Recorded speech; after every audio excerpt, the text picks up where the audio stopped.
Hey everyone, welcome to 185 Miles South. If you want to support the show, please like, rate, review, subscribe, do all that at Apple Podcasts and Spotify and Stitcher and all the spots. If you can please do that, that would help out a lot. Just hit that 5-star button, man. Hook it up. Do a little 2-sentence review or a 2-word review or whatever. That would be much appreciated. If you want to go the extra mile and support, you can go to patreon.com/185 miles south and donate $1 a month or $3 a month or whatever. And that really helps me, it helps me take care of the cost to keep the show going. Not only with like all the monthly hosting and I don't know, you got these fucking monthly costs. And then also I'm trying to travel around to still do everything in person. So that's much appreciated. You can also go to paypal.me/185 miles south if you wanted to do like a one-time payment instead, or one-time donation. This week we have Spencer and David, both currently and formerly of the Shea Cafe, which is one of the greatest places for hardcore and punk rock shows in the fucking world. I mean, in my opinion, I've played a lot of places, and it's up there with like the Gilmans and the CBGBs and everywhere. Like those, I'm fortunate enough that I was able to play both those, which are super famous, and just basically they each have their own vibe. You know, you're walking in somewhere special when you walked in to play one of those spots, and the Shea's the same way. It has old history going back to the the mid 80s for punk rock and early 80s, and like it just has a vibe, and it's a special place. If you've never been there, you should go out of your way to go there. And that's it. Let's bring on Spencer and David.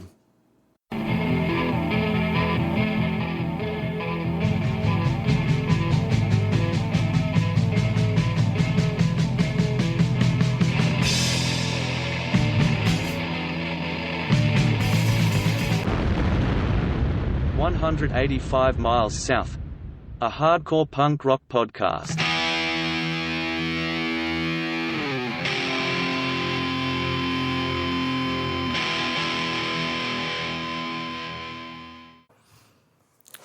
All right, here today we have David Diekman and Spencer Gooch, both of notoriety from being at the Shea Cafe, right? One of the greatest punk rock clubs in America. I would say so. I would definitely say so. But I don't know about the notoriety part, but the greatest punk venues, sure. Yes. Okay. So, well, a lot of bands have come through. Yeah. Many notables that we should get to. I brought a list. Okay, awesome. That's good. And let's just to get it out in front, what are the years that you guys volunteered there? This is Spencer. I volunteered at the Che from 1998 all the way up to 2008. Okay, and you were how old now? I'm 39. Okay. So from when I was 18 to when I was 20. We're the same age, so that makes it easy for me. And David? I first got involved in 2000 when I was 18. Okay. I was there for a few years at that point. Then I came back in 2007, was there till 2010, and then I came back a few years ago, and I've been there since. So you're currently there? I'm currently a core member, of the collective. And but yeah, so my time's been split up as I've moved away and come back. But my first involvement was 19 years ago now. Yeah, and so what does being a core member mean? So essentially the collective is, so everything's non-hierarchical, and we have these meetings every Monday night, and this is when we make decisions in the collective. Everyone who comes is part of the decision-making process, but we have specifically core members are the people who essentially have the keys to the building. So they're people who have gone through a process we call a clearness in order to join the core collective. Essentially, it just means that you're trusted in having responsibility for the building. You can take responsibility for shows and events and opening the building. And you've also developed what we call critical relationships with other members that are in the core collective especially, but in the general collective as well. And how large is the core collective? The core collective right now is probably about 14 people or so.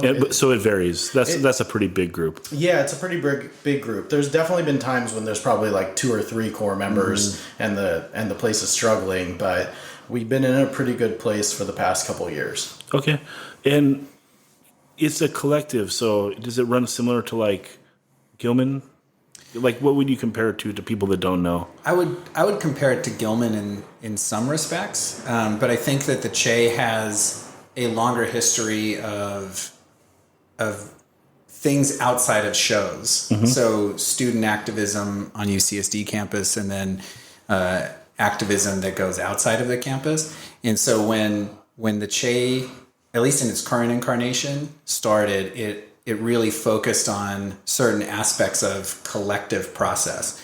I'm not familiar enough with the way Gilman does things to really speak on that. But at the Che, there has to be consent and consensus that is built in the decision making.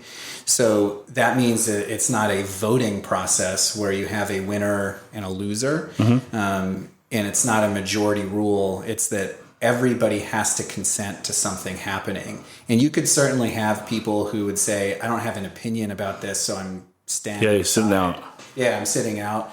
But generally, you're going to have everybody saying, yes, I can live with this, or I'm a supporter of this. And if you have one person who's saying, I can't live with this, then the proposal or whatever it is needs to be revisited and retinkered, or, private kind of consulting goes on where people can then like bring that person over.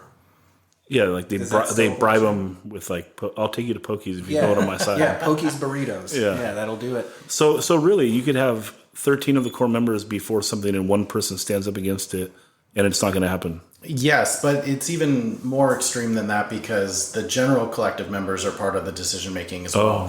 So you could have someone who isn't a core member decide that they don't want something to happen and it wouldn't happen. Now, the likelihood of that happening is super, super low. And in fact, it's not a super common thing that something gets blocked, but it does happen sometimes.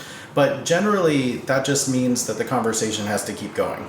And then that conversation keeps going and people are able to come up with some sort of compromise that works for everyone. Certainly, there's certain things over the years that have been blocked that it's just over. It just doesn't happen. Whether it's a show like a certain band playing or something along those lines.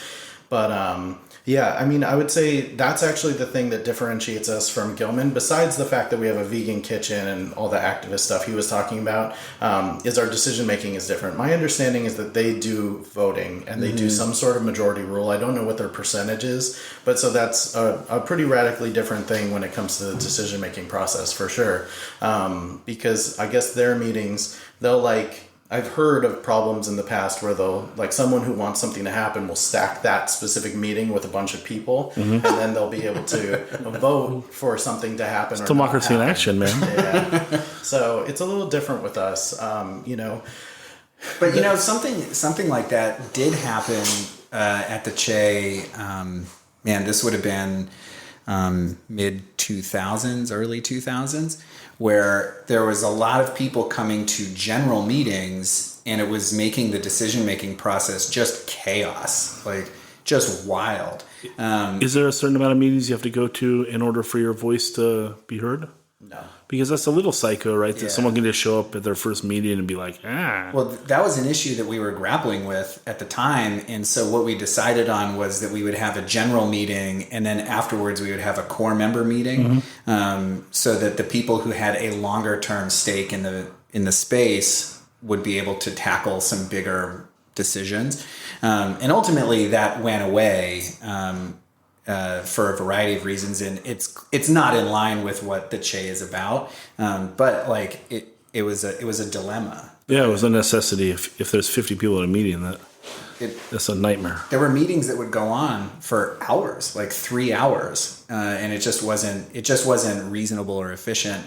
And that was also like a contention within the collective because we had some people who were saying, we need to keep it open. That's one of the principles of being here. And then there were other people who were saying, right, that's the principle of being here, but this is nuts. I can't be here for 3 hours arguing about this event or this language on this sign or whatever it might be. Right. Especially with people who that's their first meeting. And so rather than sitting back and saying, I'm going to see how this goes, people were just jumping in, which is great and difficult to manage at the same time. And incredibly, this is a rare thing in the history of the Che, which is remarkable for something that can be abused that easily. It doesn't really happen for the most part. And I don't think any time in the last, like probably since what you're talking about, it probably hasn't really come to that where there's had to be these outside meetings where not everyone was welcome or anything. Because definitely that would be contentious to do that, especially nowadays in the collective. But yeah, it's pretty crazy how infrequent that's happened. So it generally works. And it works, there's always going to be some level of things are difficult sometimes, but it works pretty remarkably well for how easy it could be difficult and just isn't a lot of the time. Yeah, it just blows my mind, like, thinking about it. I would get so frustrated. I have to have, like, streamlined things and behavior, so. Then consensus building may not be for you. Well, that's right. That's right. Can we circle back and talk about the history of the Che? Yeah. You want to just take it? Yeah. Jump in if I fuck it up. Okay. So the Che's been around in a variety of incarnations for decades. I asked around prior to this starting because I haven't really thought about a lot of this stuff in 10 years. And so the Che buildings as they were built have been there since the late 50s, early 60s. 60s, yeah. Yeah, and used for a variety of purposes. And then the Che, as we would recognize it, and as listeners of the pod would recognize it, is really more of early 80s. 1980 to be exact. Yeah. And what happened in 1980? 1980 is when it became the Che Cafe. Before that, it was the Coffee Hut. But yeah, it became the Che Cafe specifically with that name and as a collective in 1980, it seems. And so in the early 80s, there were musical acts that played, but it was really more of a center of student activism and kind of like outsider stuff. Not like outsider like criminality, but like outsider thinking, especially in the Reagan era. And then so that persists. There's shows that go on, but it's not like punk heavy shows. It's more like kind of like outsider music and like stuff that doesn't fit into the mainstream of anything. And maybe reggae and stuff. Yeah, I heard there was definitely a lot of reggae shows, but there definitely were some punk shows because I've seen pictures of the Descendants playing in the 80s. Yeah, but that was like late 80s. It was probably late 80s. And and so like late. So did Black Flag didn't play the show? No Black Flag dates. Missed out. Do you think they got voted down by someone outside of the inner core of the collective? Somebody heard White Minority and was all, yikes! Block. That would be my guess. Yeah. Well, I don't know. I mean, I don't know. I'm joking. Anyway. Hey, the Descendants were allowed to play. I know, So which the is Descendants crazy. have way more super problematic lyrics, especially in that era. So. Yeah. Absolutely. So that's like late 80s, and so late 80s is where it starts to take more shape of what we would like really recognize it as. That's where Because straight edge hardcore comes in. yeah, like so Inside Out plays, Chain of Strength plays like all around that time. Amenity is around at that time. Amenity, Neighborhood Watch. Yeah. Probably. What's the band? They had a record on Mystic. They're from Manifest Destiny. The Insolence. No, yeah, the Insolence. Like, so they're around at that time, I think. And then, I know that, like I said, like Inside Out and Chain of Strength has this huge influence, especially on like the development of hardcore in San Diego. And then early '90s, it drops again. Like, and there's not as much happening. There's other venues that are doing like hardcore events and shows. And then mid 90s, 94, 93, that era, then you have like the New Age Records scene, you have Unbroken playing a lot. And I was talking with Chris Kohler about this in preparing for the pod. And one of the things that he had said was that at the like at the time, there was so much violence at punk shows in San Diego that the Che was very much a refuge from that. And so you could have hardcore shows without the violence that was happening, like if it was at a hall or wherever else. Why would it stay out of there? Is it just that you don't have like a giant crowd? I mean, it's a smaller room. Yeah. So you have maybe less knuckleheads, but it seems like, But I think how can you keep it out? Because there's no security also. Well, I think that they were booking different bands. Like, so if if somebody at the Che wanted to book a band that was notoriously violent or had notoriously violent friends, like they're probably not going to get booked at the Che. Yeah. And I think that remains true to this day. Whereas, like at a hall or a rock club or whatever, like there isn't necessarily that same concern because the answer is just going to be bring in more security. Mm-hmm. And so the Che became a refuge for that. That was really run by by people who were involved in the scene itself.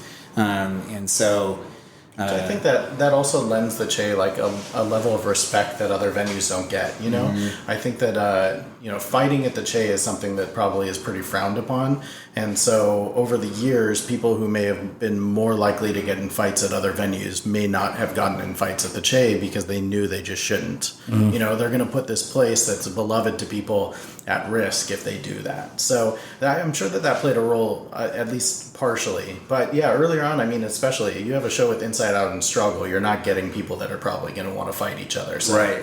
Yeah. Right.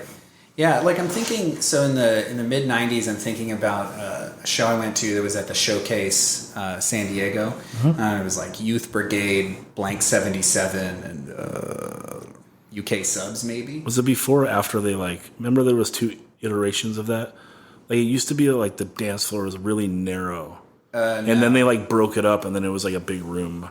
It was when there was like a raised area surrounding the dance floor. Yes, that was so era. perfect. Yeah, it was that era. Yeah. And there was all these Nazis there, which is like a weird thing to think about. Like, and so there was all these like punks and skinheads, and everybody's about to go at it. And then I just remember there's this like punk next to me, and bear in mind I'm like a 16-year-old punk kid myself, and this kid is just shouting after the gig, like okay, cool, we'll all just like hang out, watch these bands together, and then we'll just go rumble in the parking lot or something.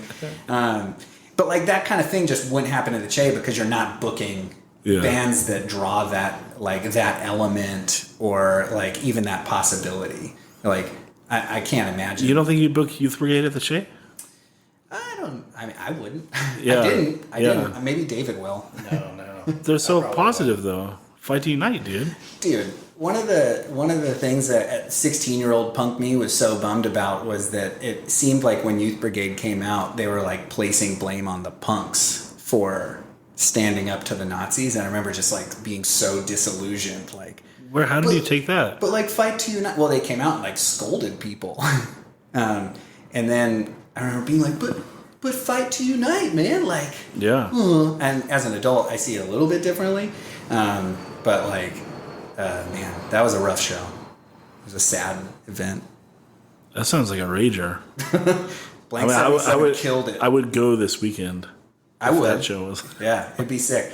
Blank 77 were so sick at that show, and I think, like I said, UK Subs played, and they were great. Yeah. And then I don't think Youth Brigade ended up playing. I think they ended up like it got shut down.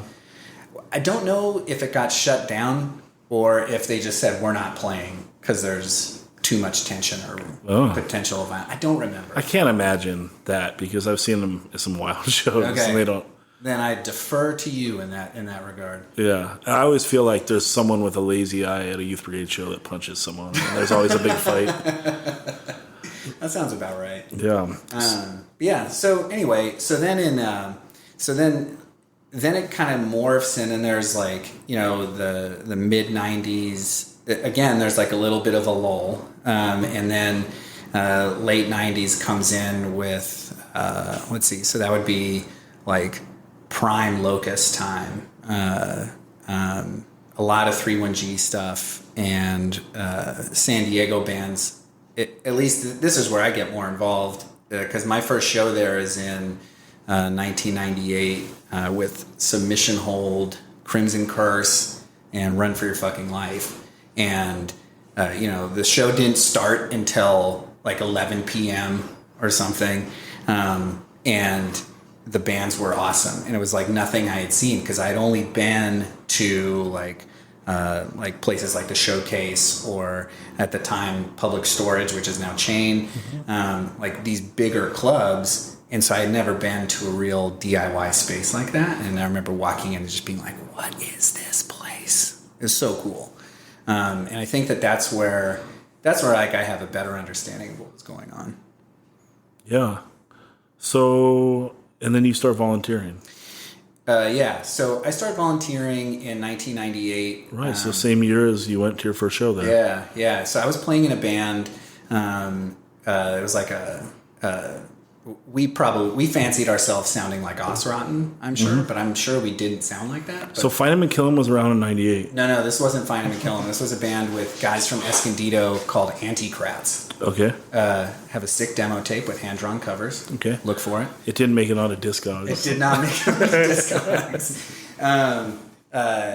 Like, it was like total youthful punk.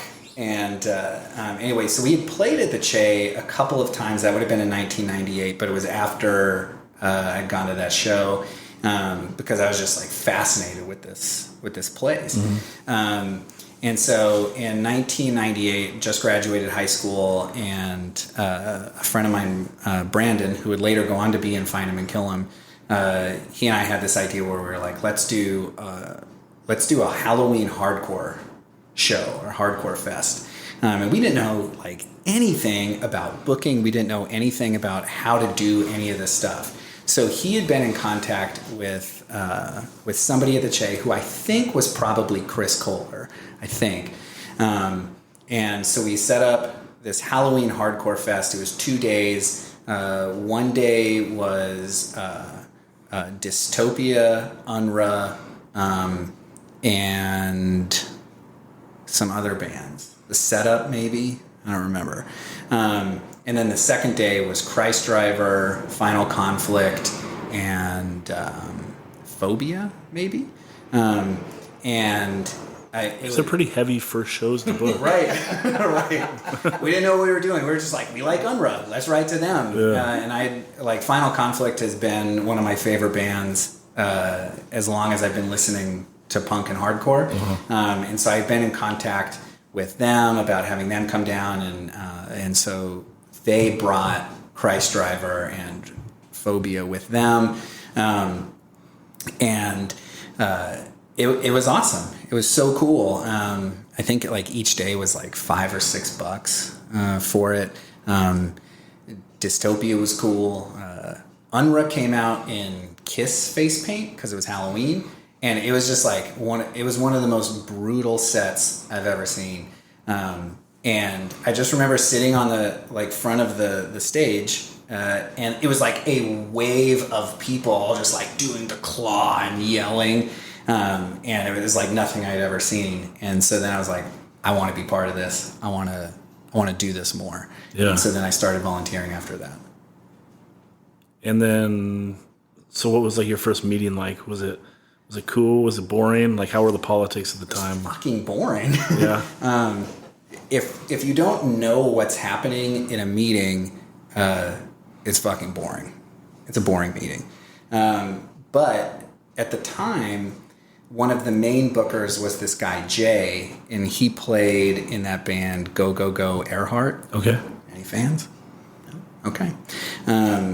And he did a lot of the booking, if not all of it.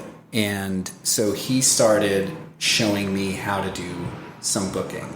And there was two other guys who overlapped with him, this guy Mike and this guy Ezra, who ran the label Slow Dance Records. That's the label that released the Che Fest 99 CD.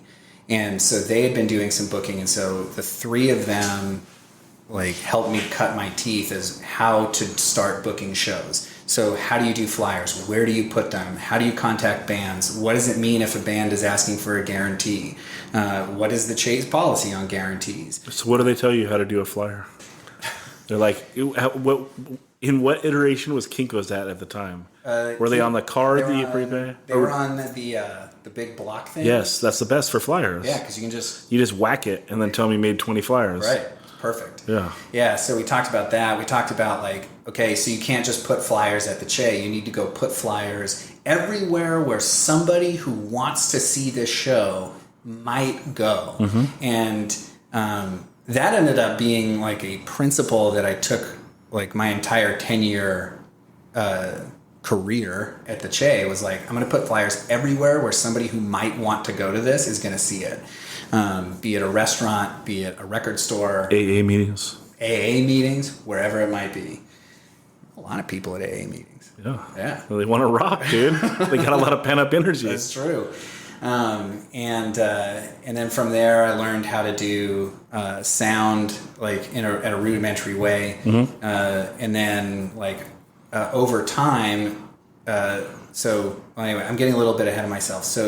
So Jay at some point leaves, Mike and Ezra at some point leave, and then my tenure at Che booking overlaps with a guy, Greg, who started doing a lot of really big, kind of more indie oriented shows. Mm-hmm. Greg comes considerably later though, for where you're at right now. Does he? Yeah, Greg came. I don't know when Greg first came, but maybe it was around 2004 or so. Yeah. Because I came in 2000. I didn't do any booking, but I came in 2000, and it's crazy that you started in '98, but all the people you mentioned as people that were doing all the booking are gone by the time I show up. Yeah. Every single one of them. And Jay had been there. Well, Spence just cleaned house. I did. Said, well, there's no need for you anymore. I'm a tyrant. Yeah. What was the policy on the guarantee stuff? So that changes over time. So when I started, the policy was no guarantees. We don't do guarantees. And But you do it's a 50-50 at split? the time, it was a 50-50 split. 50% went to the Che, 50% went to every band. And Okay. then we'll decide how to break it up. And who decided? Who divvied it up? The promoter, the Che member. That's the Gilman difference, right? Is you have a rep and you go into a room. Did you ever play there? Yeah. In your bands? Yeah. Which is always a weird thing to do, especially if you're a young band and you're in a room with a bunch of experienced bands and you're saying who gets what amount of money. So it's totally democratic, but that's a weird conversation. So all of those folks had left by 2000. And then I was there, and I know that there were people who came in and out. So I'm not trying to take credit, say I was the only one there, but in between those years, 99 and 2000, I must have gone to shows or did shows 5 nights a week for a year. Were you an earplug guy? Yeah. Well, no, I was an earphone guy. Oh, the Fred phones. Yeah, I wore big Fred Hammer inspired phones. Mm-hmm. During those years, I think this was 99. During 99, we were voted best all ages venue in the Reader or something, which was really cool. That was a big accomplishment for us because that meant that we were doing something in a way that aligned with our politics, so to speak, and our way of treating people and our way of interacting with others in a way that was so different from general clubs, and people liked it. So that was a real affirming thing. Yeah, and in the year 2000, you said? It's 99 or 2000, 99, I don't 2000. remember. Yeah, you probably had to mail in your ballot, right? No. Oh, shoot. Yeah, It's before high-speed internet. I think so. Yeah, you might have had so- to mail it in or called a number or Okay, done you something. can do it over the phone. Yeah, something Maybe. like that. There's a little extra effort. That's pretty... Yeah. That feels good. Yeah, it felt good. And then so as people transition out, I start handling more of the booking, which brings it into a much more hardcore and punk focused era. So much so that we got a lot of shit because people would say you only book hardcore punk shows. And I was trying really hard to accommodate all these different tastes, but I just couldn't do 5 nights a week of booking all this stuff that I didn't know a ton about and, to be honest, wasn't particularly interested in. And really, you're not doing all hardcore anyway, right? You're probably doing Right. maybe once a weekend. Yeah. So the majority of your shows are not hardcore. Right. Yeah, I spent a month in India for work, and people would be like, "Oh man, that'd be such a dream. I'd love to eat Indian food all the time. Indian food is my favorite." And I'd say, "Well, Indian food's your favorite food. How many times do you eat it a month? Probably once or twice. Maybe. It's like, Yeah. you get it? Like, Yeah. no, it's over exaggerate your head. You'd like to have it for every meal? Right. No. And I don't want to be at a show every night of the week. But like I was so entrenched and like just attached to the venue. So I was doing a lot of shows. I was doing what I could to help make sure that it was sustainable. Did you put in a Murphy bed so you could stay there? No, but I don't know that I'd want to sleep at the Che. People have. People did at that Yeah. time, especially Yeah. like right around 2000. Remember, in the back of the kitchen there was a couch that had Yeah. a pull-out bed Ugh. that people slept on sometimes. Yeah, it was a weird time for sure. Very, very, very eclectic group of people that were part of the Che. So you had just total weirdos, and I'm not saying that in like a negative way most of the time, but you definitely had people that were like, I've never come across someone like this in my life. You know, I got involved, I was 18, and I was thrust into this thing where I had never experienced these type of people, been part of collective process or any of that, and it can be jarring, but it's also extremely exciting. And I was working probably 5 shows a week as well. For me at first it was very social. I was going to hang out, but I was also working the shows and stuff, but it was like 5 days a week. I can't even fathom the idea of going to 5 shows a week now. That sounds like hell. No, and if there's 5 shows a week, you're booking I was booking a lot. 3 of them. to 4 I was of them? booking 3 to 5 of them because for a while it was just me and maybe one other person booking that, and that just wasn't sustainable. And that was at the same time where we started to run into trouble with the university, who was saying you don't have enough student members to qualify as a student organization, and the reason you have this space is because you're a student organization. So you either need to get students or you're gone. And so we They should started. have booked more Japanese hardcore bands. That would have gotten hella students. That's what I'm talking about. Yeah. But that threw me off. No, you didn't have enough student We didn't participation. have enough students. And so we really started like driving to be active on campus again, because at the time, like people had kind of filtered away, people had left, students that were involved had graduated and moved on. And it's hard to keep interest in a student organization when you're not a student. Yeah. And at the time, the Che was so like venue oriented that if you weren't a student and you weren't interested in the show aspect of it, there really wasn't much to grab onto. And so, like I said, so we started driving really hard to recruit students, and in the end we ended up getting quite a few, and that brought in a lot more diversity, a lot more like eclectic tastes, some truly like David said, and this is no diss, but like true weirdos. Yeah. Which is cool, because that's where that should be. Yeah, no, totally. The Che, and I guess the world at large, needs more legit weirdos, really. And there needs to be places for them. And, And safe places for them, right? Totally. When I got involved, I just like, I had never been somewhere that felt like it was mine. Not mine in like a individualistic sense, but mine as part of this like collective thing where like you're immediately there, you're 18 and you're making decisions and you're here with all these people running this space. It was crazy feeling. It was one of the most empowering things that I've ever experienced in my life, for sure. To be 18 and to go into that environment, be around the people that we were around and stuff. And I probably came in at like this real optimal time too, because this is probably right after they had done this push to get more people involved and all of this. So when I got involved, it was super eclectic, everything. There were a lot of students involved. There was a ton going on. There was a ton of stuff going on with the kitchen, with cooking vegan food and stuff, which was interesting to me for sure. In Control already had a 7-inch out. Shit was going to pop. Which is how we mark time. Like, what is the In Control release schedule? Oh, that's on the demo era. Okay, got it. Yep.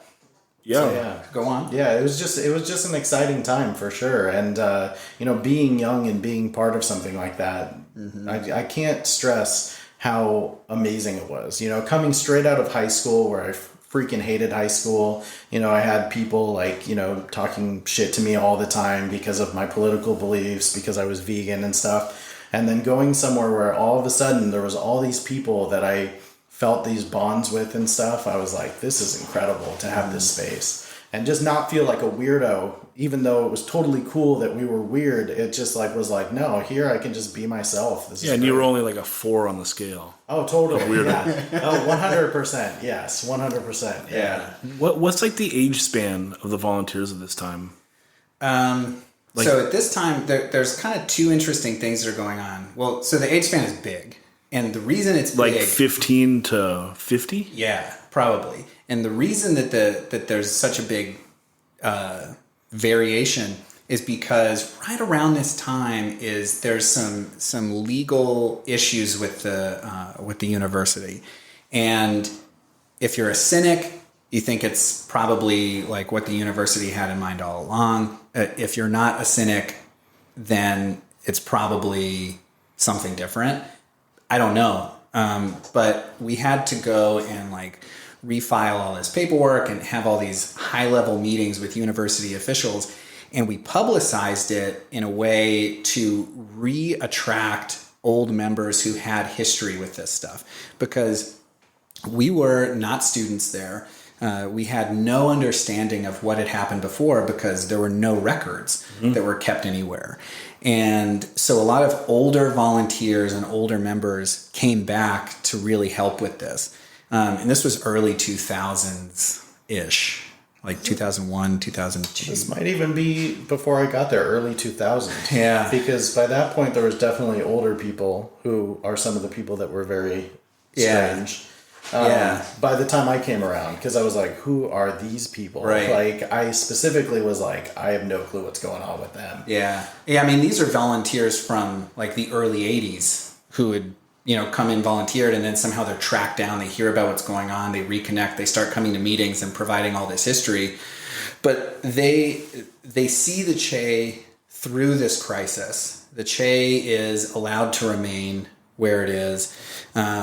And then they kind of filter back out to wherever it is that they're going to go. But that crisis brought in a ton of new members again. And so there was, again, more diversity, more eclectic interests being represented, which was great. That allowed me as the kind of primary booker to step back and say, well, I just want to do shows that I want to see. So that worked out really great. And also it allowed us to reconnect with the student population at UCSD, which is incredibly important. It's super important there.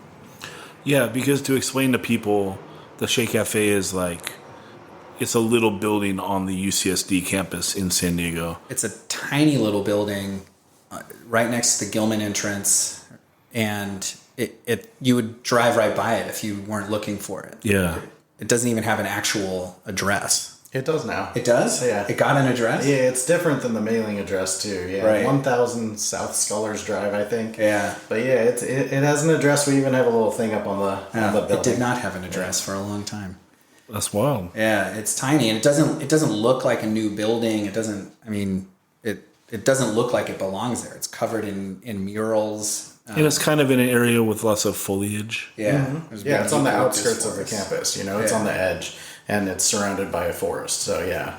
Yeah, But I've always been surprised that it's had such longevity, just because it doesn't seem like there's any reason for the school to want to put up with any bullshit. Yeah, that's one of the things that came up in a lot of collective meetings, especially when there was a legal issue with the university saying we have no interest in having this space here, and it's a tough argument to make when we don't have any student involvement. Right. To say no, the university should let it stay here.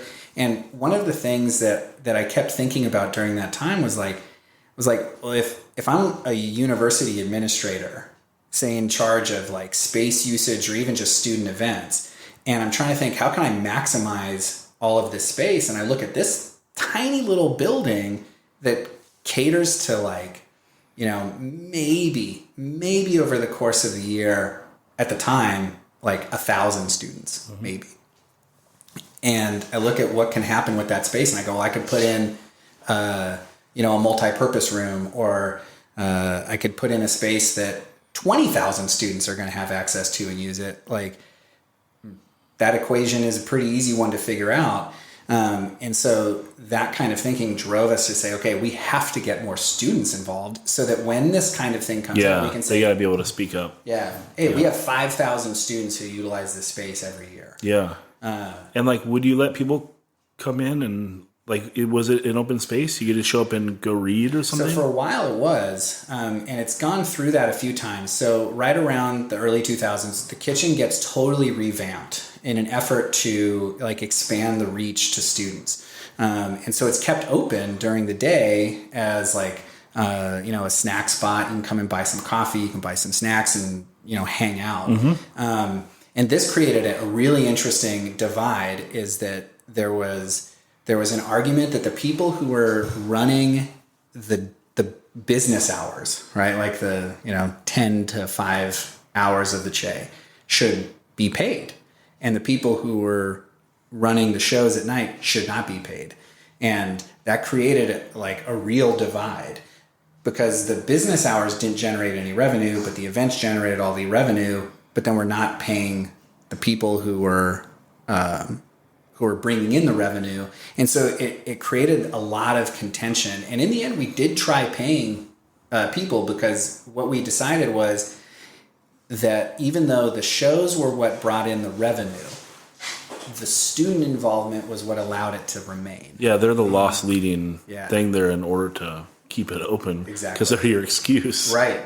And it was even weirder though, because while these people that were cooking food during the day would be paid, the people who did like taxes and accounting and all of the like administrative work wouldn't be paid. Right. And it's like, what? Like, that is definitely like the bummer job. That person should get paid for sure, and it's probably Yeah, but those people were probably never that good at their job. That's why there was always a Che emergency every couple of years. This is probably true, but nonetheless, it's still like one of the most important jobs is to do that stuff, and yeah, I mean, and it just all the different things. It was definitely a weird time for sure, but it was an interesting experiment, and it was cool that the Che was open all day with a menu and stuff, and I did think it was neat. But it definitely was strange within the collective. Yeah, and ultimately, like the cool thing about it, even though I had some real disagreements with people who were involved in the collective at that time, like people would like I remember leaving meetings just being furious, like at some of these topics. But what I recognize now was that everybody had good intentions. Nobody was coming in and saying, I'm going to get rich off of this. Nobody was coming in and saying, how can I make this better for me? Everybody was saying, I'm trying to do what I think is in the best interest of the space. Mm-hmm. And so that's cool. And I think if I were to address that now, I would handle that much differently. Yeah, I mean, I think that's a better way to solve most conflict, right? Is you need to go beyond what people are saying and look at the intent. Mm-hmm. Yeah, you have to assume positive intent. I didn't know that shit. Totally, yeah. I didn't know that either. And the people I had the biggest disagreements with back then, I look back at them now and I'm like, oh my God, they put in so much work. Yeah. They did so much for the space. Like, it's crazy. But I just, like, on a personal level, disagreed with them on everything, it felt like at the time. And now I look back and I'm like, oh, we need people like them. Yeah. Like, shout out Chris Bowling. Yeah, totally, 100%. I disagreed with him on everything, but he did so much. Yeah. And it's like, it's just nuts to get older and recognize those things and be like, wow. Yeah. So, in 1999, you decide you want to jump into the hardcore fray, and the Find Him and Kill Him demo comes out. This is a more straightforward band than your last band? Faster? Wait, we still have more Che stuff to talk about. Okay. We got to talk about fests. Okay. The fucking fests. So Che Fest starts in 1999.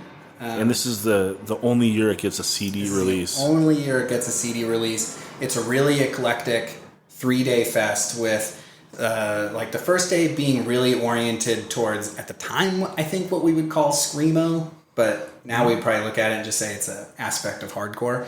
And then the other 2 days were different types of like kind of countercultural music, indie rock, and like alternative, I suppose. Were you there? I wasn't there. You weren't there. I came 1 year later. I looked at the track listing and I was like, couldn't pay me to go. But the third day did look good. What was If I the third remember. day? Didn't Reversal of Man and a bunch of bands like that? No, that was the next year. That was the 2000. next. No, that was 99. That was 99? For sure, because that was not 2000. I was at 2000. Okay, going to Discogs. I can guarantee this. Let's see what Discogs has to say. The best radio is people looking up things on Discogs. So good. What kind of music were you into, David, when you started getting involved with the show? When I got involved, I was like really, really into metal hardcore. Like it was 2000, and I just was super into metal hardcore. And like I probably don't listen to almost any of the stuff that I was really into at that moment. Who were your favorite bands? Oh, at that time, I mean, I was real stoked when Walls of Jericho played at the Che and Poison the Well and stuff. I know you probably like Poison the Well too. So Did Poison the Well play the show? oh yeah, for sure. Oh, Yeah. awesome. Yeah, Poison the Well played with local favorites, American Tragedy. Yeah, Oh, yeah. And that was a big show. Now, but Walls of Jericho did play that year, but they played with Undying, who I still love, and that was the first time I ever saw Undying, so that was awesome. But I was into a wide range of Did both things. those shows sell out I don't know. or get close? Were they packed? Yeah, Poison the Well was packed. For sure, Poison the Well. I mean, because that would have been right when Opposite of December came out, yeah, or a little it bit was. after. It was a little after. I'm not familiar with the catalog. Okay, so Opposite of December is a huge record, like even at the time. Okay. Yeah. It was huge, and so they played. I don't remember who they toured with, but they played with local American Tragedy, who at the time was having like a local moment, and they were big. That show was big. Yeah, I can't remember the Walls of Jericho Undying show if it was that big, but Walls of Jericho was big, but I think they kind of had already faded off a tiny bit by that point. They were big. But yeah, I was into that stuff, but then also like we had a whole bunch of shows right around that time or within the next year that were incredible that I remember distinctly. Like Tragedy played in 2000. That was the first time probably any of us ever saw Tragedy. I would imagine it was their first tour. And then please. Yeah, when's the first LP? 99? No, I think it was 2000. 2000. Yeah. So this would have been right then, and but there was so many diverse bands that played at the Che. I mean, Please Inform the Captain, This Is a Hijack played at that time, and that was incredible. I mean, they just blew me away. There was this band, The Assistant, that played that year, and they blew me away as well. They were kind of like chaotic, screamy metal hardcore with emo parts, something I would not at all like want to listen to anything with that description now. But I remember they played and I was just like, holy shit, like this band was so good. Everyone who was there was floored by them that night. But yeah, it was just... Well, that's the thing about lots of going to stuff. live music, right? Before you're like jaded. Yeah. Like I didn't really like a lot of the metal hardcore stuff when I was in my teens. But like I remember going to the showcase one day and like I think it was like, well, we saw Grimlock. It was like Grimlock, Hold Strong, Yeah. maybe like Endeavor, and then that Culture. sounds right. That Culture band was supposed to play, and they dropped off the tour, I think. And yeah, you're just there, and it's like these aren't the kind of bands I like, but I kind of like the Hold Strong band a little bit. Yeah. And buy a 7-inch, and I bought the Grimlock 7-inch, and it's like I don't know. It's there's something to being young and going and trying to like things. Yeah, or going and just being open to liking things. Yeah. So, like, I remember a moment like that. It was 1998, and a friend of mine and I were getting ready to graduate high school like that week, and Converge was playing Showcase in Corona, and the only thing I knew about Converge was they have a split record with Coalesce, who I really liked. And so we went and saw them, and they come out on stage, and here are these, like, kids. Like, they look like us. And they come out, and they're just like, hey, what's up? We're Converge. Boom. And it was just madness and chaos. Did Far play? Far did not play. I'm trying to think. I think I saw Converge in that era It would have been, at the showcase. I think Today is the Day might have played. Oh, yeah, them. I was there. I put them both in the same. It might have been that tour, but I know it was 98. It was right when Forever Came Crashing, or when Forever Comes Crashing came out. Yeah.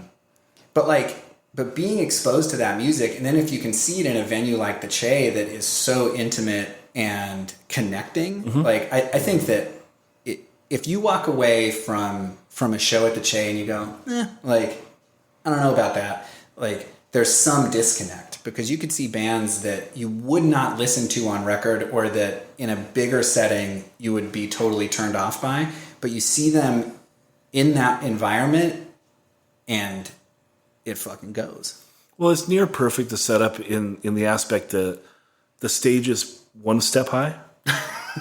It's like 18 inches, 16 inches, maybe. No, lower than 12 that. inches. It's like 12 inches. Yeah, it's like one step. Yeah. So it's like the band is like, you gotta kind of like take your dick out. Like you're right there. Like it's like you're playing on the floor. Yeah. Almost. And the one step is nicer for the people in the crowd. Right. You know, to see them. But it's like, you're confronted with this crowd right here. Mm-hmm. You gotta like show your stuff. Like you gotta be a good band. Yeah. You know? And I think that the good bands thrive on that. Mm-hmm. You know, and maybe some that like aren't up to the level, they wilt on that. Like I think you're right. You know, and I think that's why as a venue it's really cool, because you can go and check out a band. If there's a few bands on there, you can really like, I feel like I have a good feeling for the band when I leave there. Yeah. Whereas like if you go see a band play, you know, there's several hundred people there. It's like, you know, you walk around like, okay, every band kicked ass. Yeah. There's no like real, I don't know, like the, you know, the thumbs up, thumbs down, like, are you entertained? Or like a band's getting the hook. Right. Like, get these guys out of here. They can't play. But I think it goes beyond just like being entertained. When you're at it in a setting like that, like, am I entertained? Sure. But do I feel you in the space? And I think that's where bands live and die at the Che. If we don't feel you in the space, it seems weird. Whereas I think everybody in this room has seen bands play at the Che to 20 people who you feel when they're there, and you walk out and you go, that was the best thing I've ever seen in my life. That was crazy. That was that Assistant show for me. Yeah. Yeah, a band that I rarely think of anymore, except in the context Microphone. Oh, sorry. Yeah. I you know, they're Assistant are a band I rarely think about now, except in the context of they were that band that I saw to 15 people or 20 people that just was like, holy shit, this is good, and you felt it. Right. You totally did. Yeah, 100%. Yeah.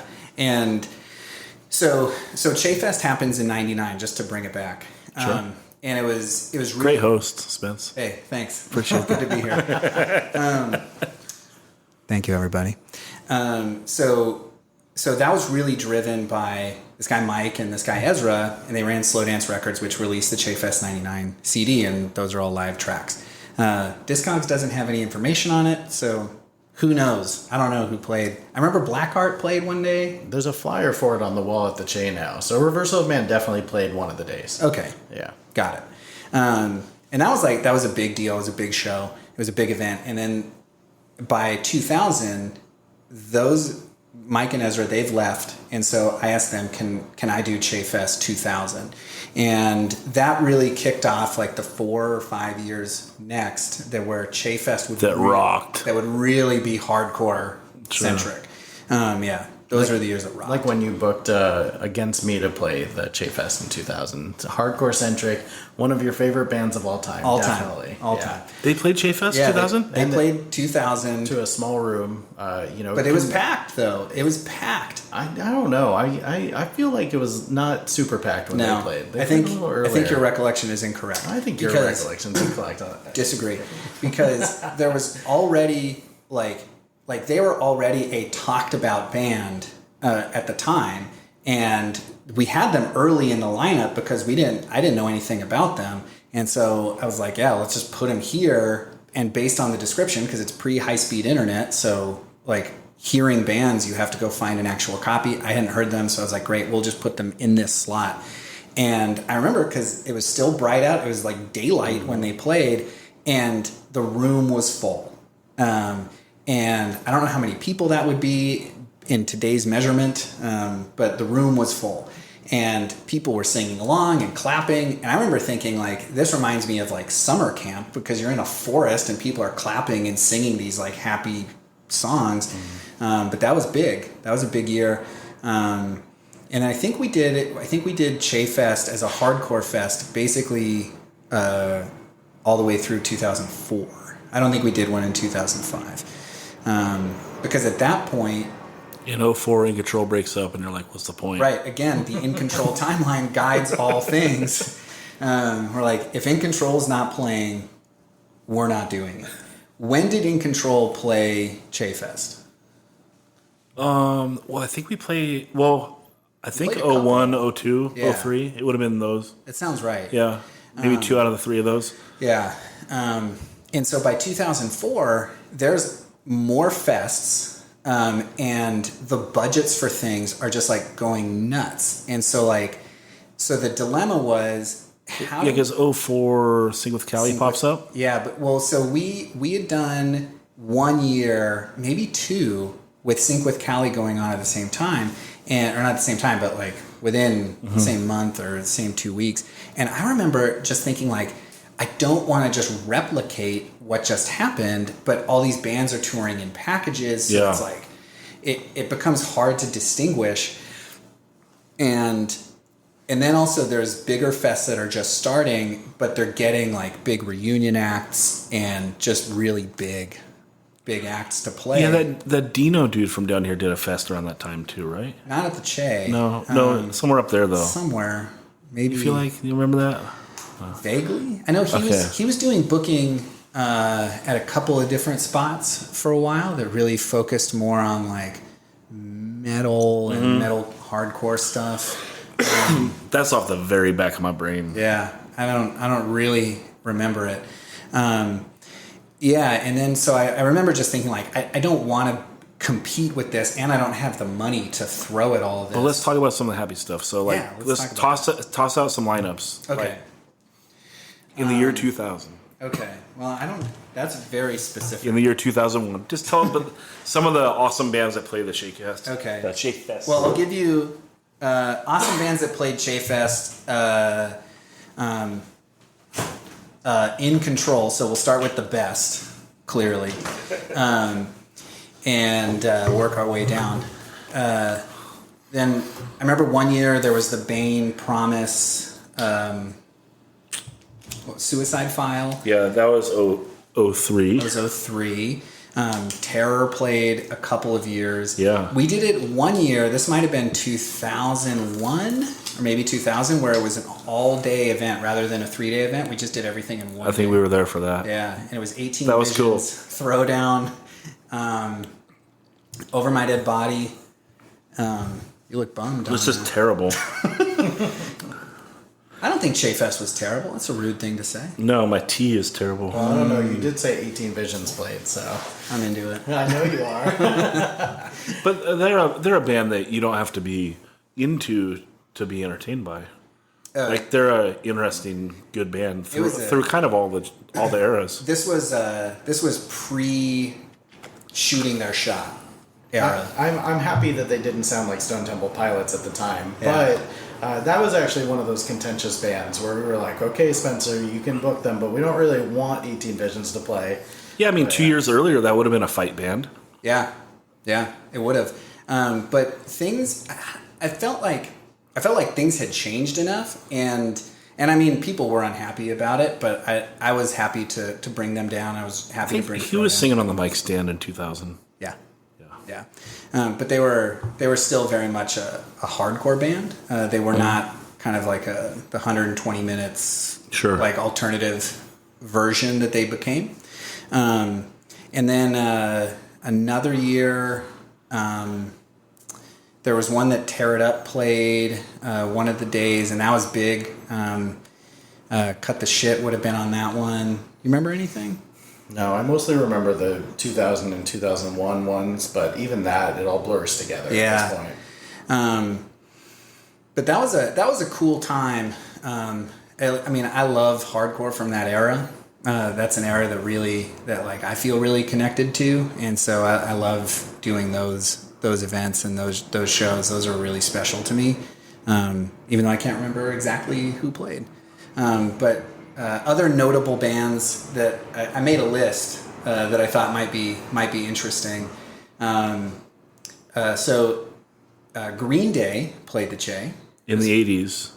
No, in the 90s, mid 90s. Mid 90s. Mid 90s or early 90s. Okay, because Early what 90s. Dookie breaks in what 93, 94? 93. So this would have been really early. Yeah, this would have been like 91, kind of during that lull that I was talking about. Okay.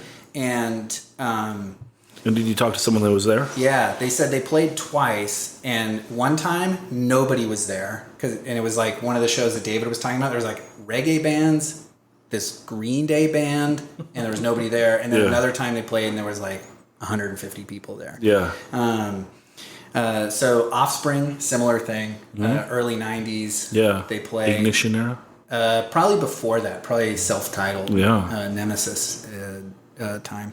But as we go further, and then Descendants, which David had mentioned, there's a rumor that I did some investigation into. People had said, I think I remember Nirvana playing there, but I couldn't find anybody who was actually there. And I talked to Rob, and he said he had no recollection of Nirvana playing there, but he did have recollection of them playing the Pub, which is down the street from UCSD over in the UCSD Student Center. So I think that people are transposing the two. Yeah, that venue is a lot bigger, right? bigger. Yeah, I think I saw Immortal Technique play there. Yeah. Okay. Yeah. I remember that. Yeah, I think it's been confirmed at this point. Nirvana did not. Nirvana did not play there. Other notable things, My Chemical Romance played on an American Nightmare tour. That's right. That's right. I was there. I think we must have played that, or I can't imagine why we would have been there. Because I was there. Maybe Overrated Body played, and we came down to see them. Built to Last. Built to Last didn't play. I don't know why I would have been there. Overminded Body might have played that. Maybe we came down just for fun. It was a big show. Maybe. I don't know. You guys might have played. Maybe. So other notable things. Every Time I Die played. Every Time I Die played that show too. It was AN, Every Time I Die, and My Chemical Romance, and then Every Time I Die played much later. Like as they were kind of doing like a small venue tour. Aren't they a San Diego band? No, they're New York. Yeah, but they're huge now. Like Who's they're it? a big band. Oh. Who's the guy that like took out or tried to kill his girlfriend or something? Isn't As that? I Lay Dying. Oh, okay. They're a San Diego band. They're a San Diego band. A Christian San Diego band. Yeah. Oh, well, Yeah, I don't think Hallelujah. they ever played the Che. No, I don't think so. I don't think so. No. Yeah. Let's see. AFI played the Che. This would have been again really early in their career. they could have done it though all the way up to 98-ish. No way. They Yeah, played. They dude. played Soma Side Stage in like '95, and Soma Side Stage was a big room. That would have been like 400. Soma Side Stage in 95. I'm trying to think. That room was okay. When would I have been there? 97. It would have been the same room. It would have been the same room. Yeah. Okay. It was not that big. No. I don't think so. No. In my mind, it's like 4 or 5. And also because Madball, when they did that tour with Earth Crisis, they played the side room. Yeah.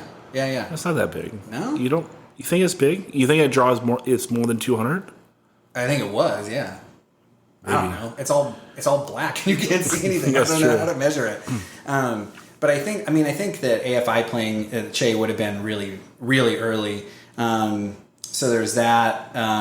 Billy Corgan played a solo show at the Che. That was horrible, actually. I hated that. Yeah, that was a real contentious one. Yeah, it was. But Why? ultimately, Because you guys don't have a rule against majors, though, do you? we didn't have a set in stone rule against majors, but we definitely had a that's probably not a good idea rule, or policy in regards to that. That one was contentious because of the price of the show. That show was like maybe $25 to $30. I can't remember. It was in that range. And was that to hit his guarantee? That was to hit something, I'm sure, in regards to how much he wanted to get paid. But at the time, that was really unheard of at the Che. But I think we were in a place where we kind of looked at it and we were like, financially, it makes sense. Let's do this show. That show sucked to work, though. I worked that show. I worked the kitchen. A lot of people showed up. Yeah, well, no, that's not why. It sucked because Billy Corgan's manager was a douche. He was just a total douche. And I could not deal with that guy. So I did not enjoy working that show because of that. But yeah.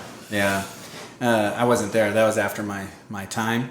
At that show, Billy Corgan said Smashing Pumpkins played there in the early 90s. Oh, interesting. I couldn't find anybody who was there, Yeah. though, so I don't never know. heard that. So you have your list, and Yeah. it's convenient. Before I forget, can we talk about if there were any other bands that were rude? Oh, Rude. Dashboard Confessional. I was just getting there. Dashboard fucking Confessional. I was just getting Chris there. Caraba, is that his name? Chris That's his Caraba? name. Yeah, that guy. Okay, so, here's Take the it, thing. David. Here we go. Here we go. Okay, so, we make food for bands, or we did back then. It's not as common anymore, right? We would make food for bands. To be real, the food wasn't always amazing. We're presenting them with a plate of vegan food. It could have been amazing depending on who was in the kitchen, but it also could have just been a boring plate of pasta, right?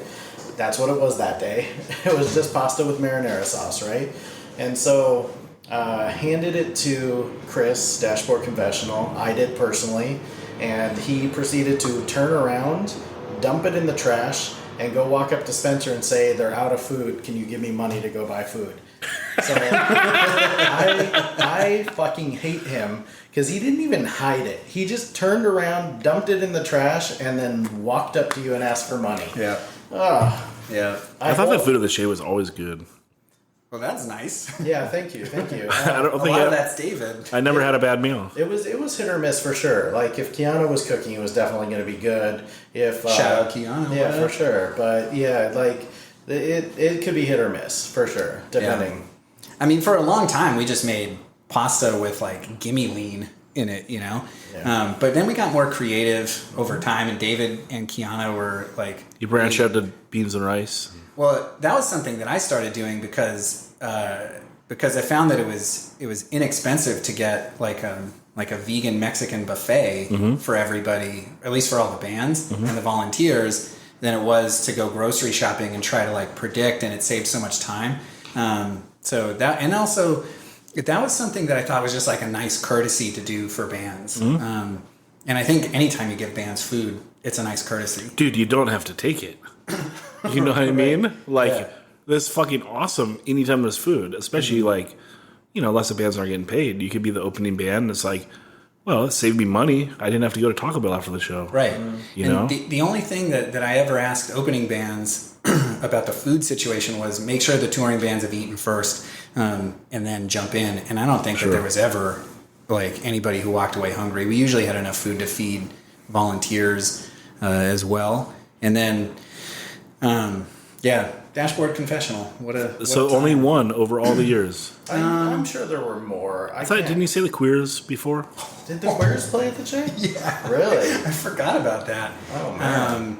The Queers played, and I don't think that they were rude, but I think that the people who came to see them were not accustomed to like a DIY venue, Okay. and were just like really tough to deal with. But I think that the band was fine. The Okay. band was totally cool.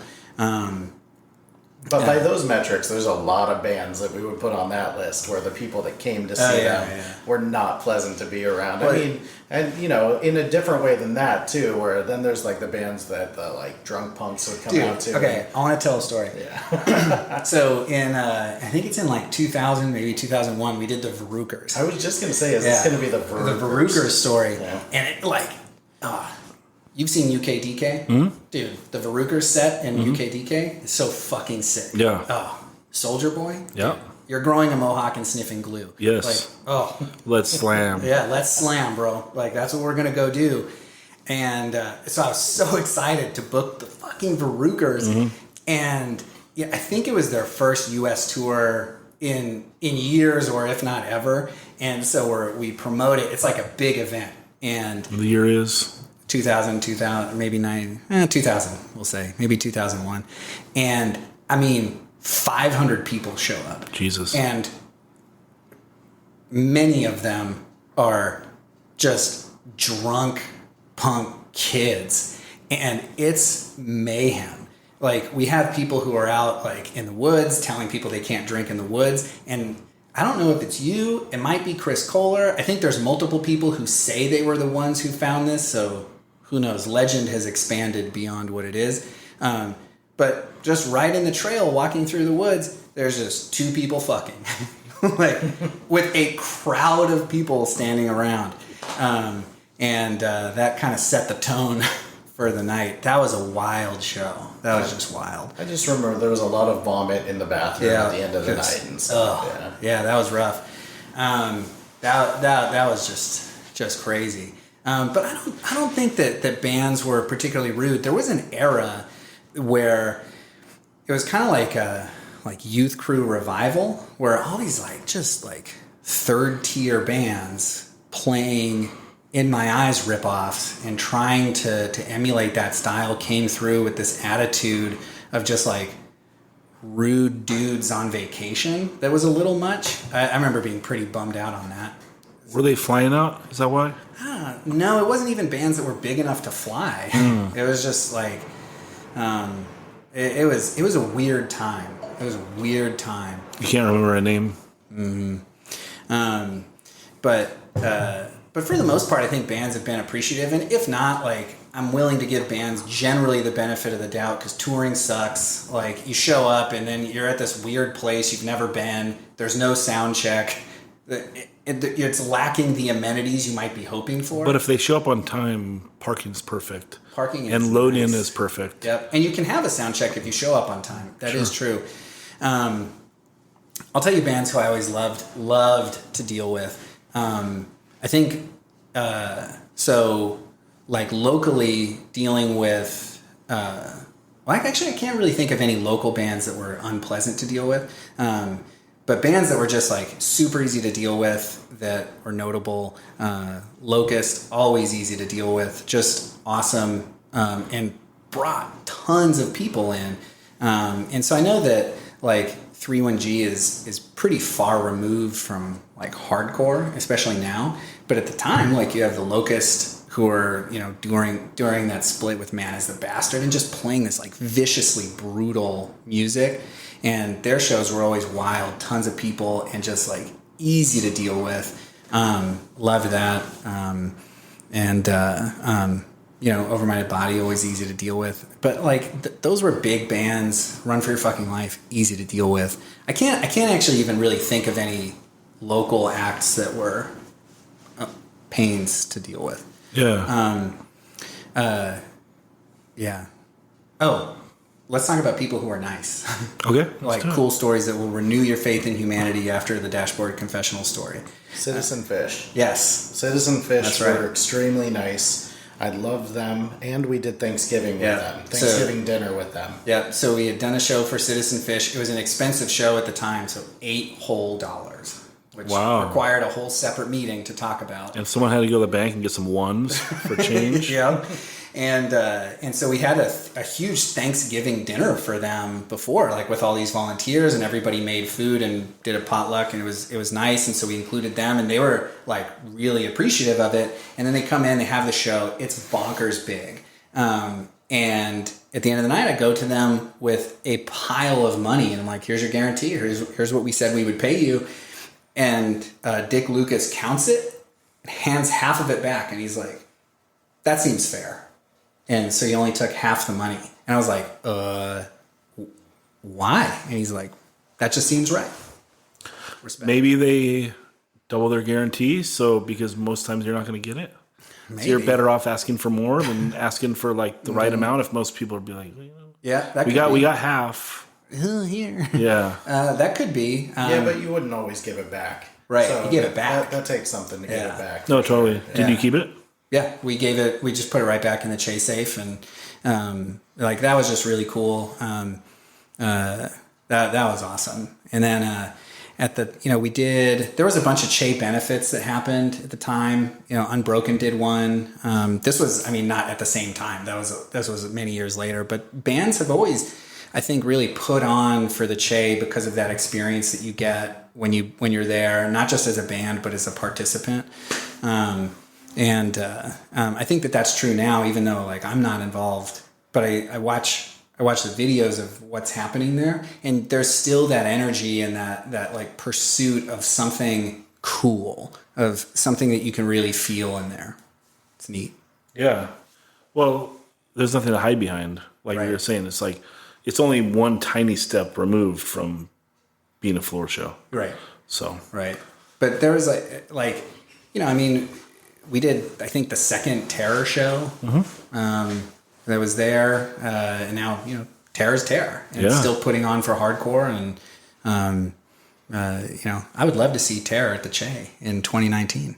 I'd love to see a lot of those things. A lot of bands are passing this up these days to play at bigger venues, but Well, I think you got to do them when they're not on a tour with like a gotta do a package. one-off, yeah. You got to do a one-off and make it happen. I'm sure they would do it. Yeah. Yo, Terror, hit up David. Yeah, dude. Yeah, do it. Let's jump in to you a little bit, huh? Okay. In 2001, Yeah. the demo comes out. Demo comes out. Do you like your demo? So this is the Find 'Em and Kill 'Em demo. I right. do not like that demo. Okay. It's rough. We recorded it at the Che, and it was the first lineup of Find 'Em and Kill 'Em, which had a different drummer and a different bass player. They only last in the band, I think, just a little bit after that, or maybe one show. And then, So you had a drummer that didn't think I was a racist. do we have a drummer who thinks you're a racist? Matt Otley? No, Matt's a guitarist. Oh, Guitarist thinks you're a racist. okay. I don't. That's the first I've I'm heard just about fucking, that. Yeah. and I'm fucking around. I'm cool with Matt. Good. Matt's a good dude. Cool. But no, never a drummer. Just a joke. Okay. So Zach is not a racist. I'm definitely not a racist. Yeah, so the demo comes out, and at the time, we're playing Che, we're playing Coos. Okay. Yeah, it was cool. It was cool. It was I don't love it, but it's a demo, so it's okay. It's good. You demonstrate yourself a little bit. Right. It was To a get ready for the demonstration. next. To get ready for the next, right? Yeah. So the next thing that comes out is the You Can't Fuck With the Kids 7-inch, which our friends Sal and Alex from the PCH put out. And there's so many versions of that record, I can't quite keep it straight. But there's a lot. And that was really exciting for me. That's so cool. I never knew that was their label, Coastal Access. Yeah. Coastal What else did they do? Access. I think Coastal Access did one more release, and Dead is Dead did one more. So it's a split label release. One's Sal's, one's Alex's. Okay. I think they did one more after that, maybe a couple. Sorry if I'm messing it up. But they were just really big supporters of the band. Yeah. And I'd known them for a long time from going to PCH, through high school. And that was really exciting for me because that was the first record I had ever contributed to, like, the punk canon of records. And the first time you heard yourself on vinyl. Yeah. Yeah. I mean, you know that feeling. It's crazy. Yeah. the most important thing about that record, though, is that I did backup vocals. So, Right. yes. Oh. Yeah. That's Nice clearly- tie-in. Clearly Let's bring in everyone for the table. That's probably my only tie-in for Find 'Em and Kill 'Em questions, by the way. It ends there. Yeah.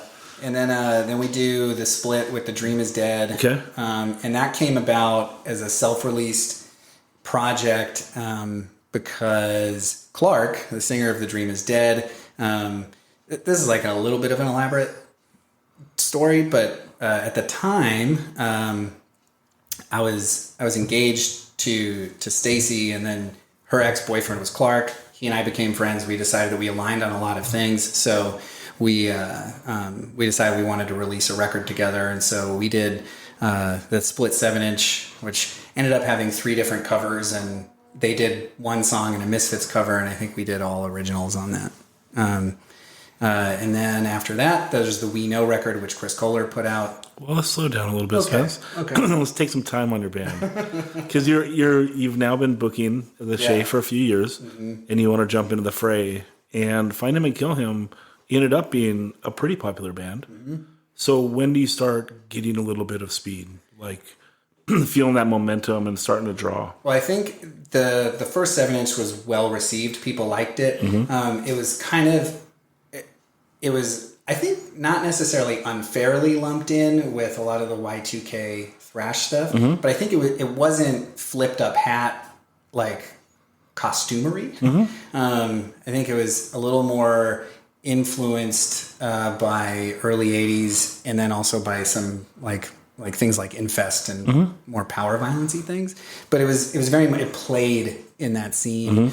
And so the You Can't Fuck With the Kids record comes out. It resonates with a group, and people like it. And so then we're able to do more weekend trips But are you headlining the Che in 2002? No. We don't headline the Che probably until 2003 or 4. Okay. And I realized that, like, you know, anybody can headline a show, and usually that just means, like, you're playing later. Yeah, but you're the promoter, which means you can puss out and have your band play main support Right. the rest of your life and just style. Right. Or you can headline. Yeah. And so what we like to do a lot of the time is we like to host. Mm-hmm. And so we knew that like, let's say Tear It Up was going to come play, and they weren't as well known at the time. So we would have them play main support to us, which didn't mean a lot. That meant that they were playing to like 100 kids and we were playing to 85 kids at the time. No, that was the move. I mean, that's the way I did it in NARD as well. Is, you know, if two bands came through that weren't 100% well known, you know, you'd have an In Control headline. We'd have those two bands play under us, and then I'd have a local opener. Right. And sandwich them right in the middle. So people are there, and then people don't leave after we play, because there's a chance that half the crowd will, because they're just there to see us. And that's the move. And so I always like to think of us as like a hosting band. Like, we're going to host you to come and play. You know, and something David and I were talking about the other day was the idea of being really thoughtful about how you book your own band at the Che. Because if you're a promoter and you're just like, I'm just going to put my band on every show, that's not the move. Like, that sucks. Yeah, agreed. I think that when you're a promoter working within like a specific scene, especially within hardcore, is it's your job to create that scene. And so if you're putting your band on every show, you're not giving space for other bands to come up and develop. Sure. And so that was something I was always really cautious of. I tried to not book any of my bands too much on big shows and to say, oh, we're going to play main support all the time. So instead, I wanted to bring more local bands to be able to say, you play. And one of the things that kind of made me leave booking was the rise of huge packages with no space for locals. I wanted to talk to you about that, because that's one of the big things that completely changed hardcore and doesn't get really discussed too much. Yeah, it bummed me out when it started happening. And going to agents and saying, hey, it's cool that this is a 4-band package, but one of these bands is from LA. Like, can they sit this one out so we can get a local to play? Yeah. No. And like, I get that there's the package, but like, dude, these guys are from LA. Like, they can sit it out. Like, it's fine. They just played the Che last month. Like, all will be well, man. Yeah. And so I think really like going to bat and advocating for your local bands is important. The huge package tours, I mean, I'm talking like 4 or 5 band packages. It was the beginning of killing out a lot of the regional aspect of hardcore.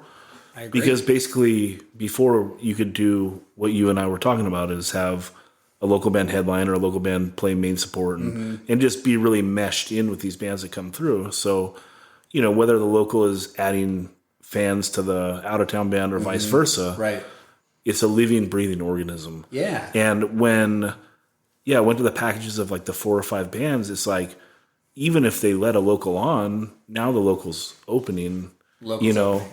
and it's like honestly, they should turn down the show because it makes them look like shit, you know, and it's like, oh, like our big hometown band is opening the show and there's no one there. And then like, how are they going to like maintain like even the confidence to go and headline? Right. Plus you have all these kids now that are like, oh, well, they're way below these bands. Right. So I'm not going to get there. And like, people make judgments about like where the placement is, and then, you know, agents had even started including in contracts like when you promote this, you cannot break up these packages. You cannot put your local support anywhere other than